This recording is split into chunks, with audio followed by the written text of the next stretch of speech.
In this video, let us see how to make delicious dinner rolls or laadi pav as we commonly say with a little twist that makes it perfect for Valentine's dinner date.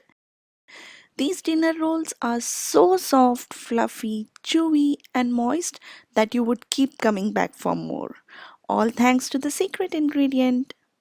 Be it Valentine's Day or not, this recipe is a perfect kid-friendly recipe too that you can make any time of the year. If that interests you, then please do keep watching. The recipe calls for few simple ingredients that you might be already having in your pantry, like of course maida or all-purpose flour, salt, sugar and yeast, butter which enriches the dough, and the secret ingredient which is nothing but beetroot puree. So just take a medium sized beetroot and add a very little amount of water to it, pulse it in your mixer or food processor until you get beetroot puree and then weigh it or measure it out. Finally, I'm gonna use the same measuring cup to weigh out our water. So you will see that the water is pink in color or we have the beetroot juice, but actually it is just plain water. Let us start by preparing the dough, for which add the salt to the bowl of your stand mixer, followed by flour, yeast, sugar and beetroot puree.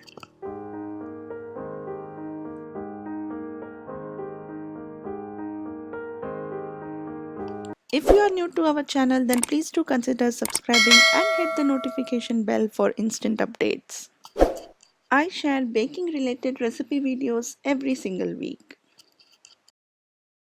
Using the dough hook attachment of your stand mixer, mix everything on a low speed so that the flour doesn't spread and create a dust all around your kitchen, and then slowly start adding the water to combine everything into a dough.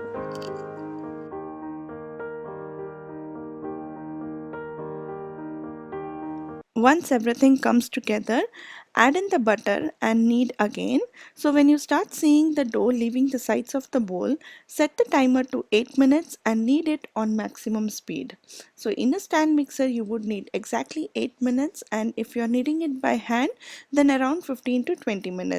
What you are looking for is that when you lift the dough hook, you would see some dough still sticking to the base of the bowl. So to achieve that, I added up an additional tablespoon of water. So you would need to add some amount of water, or you might need to adjust the flour amount depending upon the depending how old your flour was, what is the temperature in the part of the world you're living, and various other factors. So keep an eye on that. What you are looking for is that a well hydrated and moist dough. Once needed, then take it out onto your countertop and just give it a round shape and set it for the next step, which is of course proofing. If I have to give you a tip, then like always, the dough should be soft, elastic and tacky. That is when you touch the dough and pull your finger out, it should come out but with some resistance. To achieve this, I have added an extra tablespoon of water. You might have to adjust it depending upon the flour that you are using. And then simply transfer it onto a bowl in which you had kneaded the dough. Oil it first, then transfer the dough and let it proof for around 1 hour.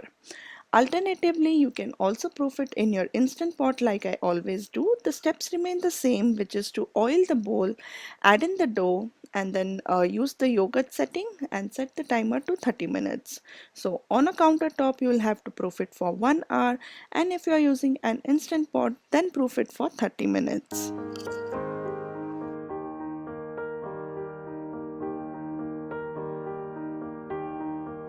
This is how our dough looks after 30 minutes. It has almost tripled in volume. Simply take it out onto your countertop and then divide it into 16 equal parts.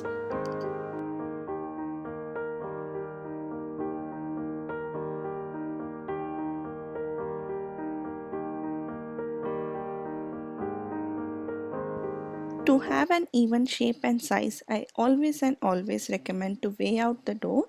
So what you are looking for is 16 balls of 64 grams each.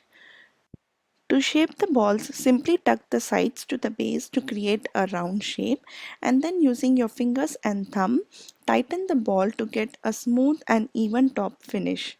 Now I have explained all the signs and this particular trick in detail in our plain dinner rolls video, so definitely consider checking that out for a clear picture. Once shaped, place it on an oiled baking tray and let it proof for the second time, which would be around an hour. Now this brings us to the last step, which is of course baking. So once proofed, bake these dinner rolls in a preheated oven of 200 degrees Celsius for around 16 to 20 minutes until the base is hollow, the top is golden brown, the usual. You know it by now, right? And when the dinner rolls or the laadi paos are still warm, simply brush them with some butter. This makes the pav soft as well as gives a nice glossier and sheen look. After 5 minutes, transfer it to a wire rack to cool completely, and then you are ready to enjoy it on its own with some butter on top or with the classic pav bhaji or even vada pav. Do let me know in the comments below, what do you like to eat with freshly made home baked pav. My all time favorite is of course butter loaded pav bhaji and butter loaded pav as well. Like mentioned, do check the video on making plain version of dinner rolls for the science behind baking it, as well as for tips on shaping the rolls to get that perfect smooth top. And that brings us to the end of the video. If you have enjoyed it, then please do the usual things like comments, share, subscribe, bell button, and I will see you soon in my next one. By the way, happy Valentine's Day, guys. So take care. Bye bye.